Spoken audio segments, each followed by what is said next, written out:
ආයුබෝවන් දෙසි දෙස්ලෝක යුණුසුම් කළ සාහිත්‍යාත්මක පුවත් ලෙසනින් ඔබ වෙතගෙන එන එසන පුවත් අපගේ YouTube නාලිකාවට ඔබව සාදරයෙන් පිළිගන්නවා.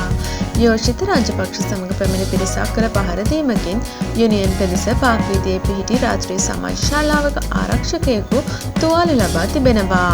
ඊයේ අලුයම යෝෂිත රාජපක්ෂ සහ ඔහුගේ බිරිඳ ඇතුළු මෙම පිරිස සමාජ ශාලා පරිසරයට ඇතුළු වීමේදී හඳුනා ගැනීමේ අත්පලඳනා පැළඳ ගන්නා ලෙස සමාජ ශාලා ආරක්ෂකයින් පවසා තිබෙනවා. මෙහිදී ඇති වූ බහින් බැස්වීමක් දුරදිග යාමෙන් පහර දීම සිදු වූ බවයි පොලිසියට ලැබුණු පැමිණිල්ලෙන් සඳහන් වන්නේ.